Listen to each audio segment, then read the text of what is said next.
Hello there everyone and welcome back to RealScreenReviews.com. I'm Nick Yakabuchi and our next review is the action film Takers. This much delayed film has finally been released on Friday, August 27, 2010, and it features as the main character one of my all-time favorite actors, Matt Dillon.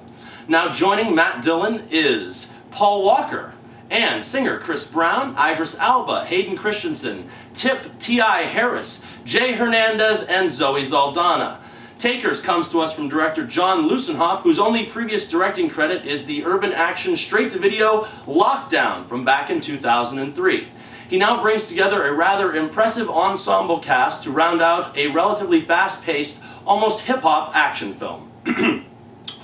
The story tells us of veteran police officer Jack Wells, portrayed by Matt Dillon. He is your typical overly excessive detective just trying to do some good with his partner Jay Hernandez. They are an aggressive pair that's doing their best to solve a case involving high-tech criminals that only strike on occasion but usually get the best of law enforcement and a couple of $1 million to go along with it as well.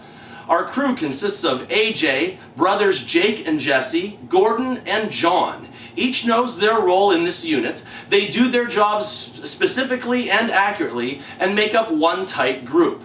The guys plan jobs for almost a year ahead of time, but are coaxed into breaking their traditions for a job too good to pass up. Now, an old acquaintance of the team, Ghost, has just been recently released from prison and already has a lucrative offer to bring to our protagonists.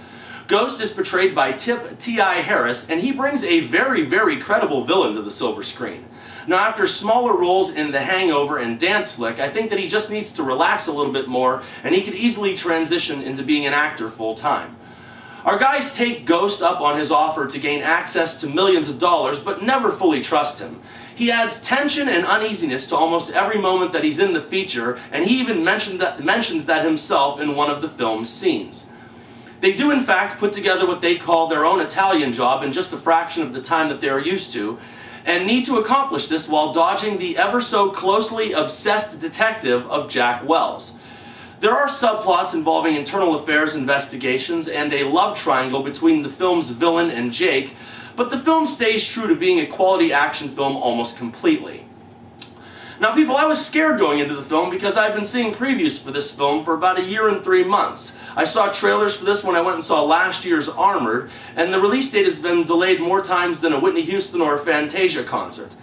You know, they chose to release it in the dumping ground known as the last 2 weeks of August, and naturally it isn't screened for critics in advance because we already know what they're going to say about it in the first place.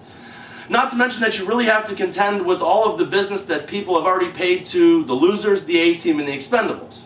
All that considered, I was very surprised with this very credible action film, filled with many tense moments throughout, and the most notable scene in the film is a chase sequence involving Chris Brown.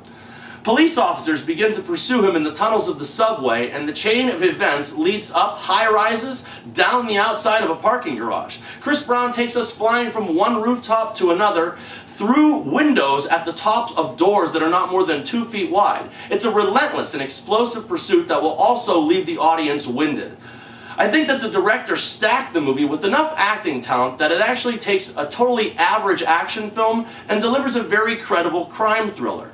They even went so far as to get Zoe Saldana for a very minor character as a love interest. Now don't get me wrong, this is no Heat with De Niro and Pacino, but it's far better than, say, any of the Fast and Furious movies. Takers will raise a hair or two, and the action scenes were very well put together from the opening heist to the closing showdown. The finale of this film is very reminiscent of the widely overlooked True Romance. It brings around 20 scumbags together equipped with many automatic weapons for a very operatic musical experience, all the while dishing out a monsoon of bullets. It's very Tarantino or John Woo. This film has anything but a Hollywood ending for both the cops and the crooks, and I thought that that added quite a bit of credibility or realism to what could have been a casual, straight-to-video plotline.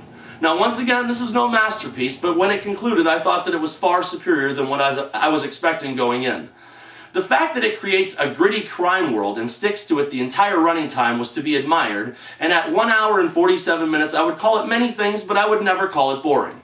This is definitely a guy movie through and through, and being a guy, I enjoyed it.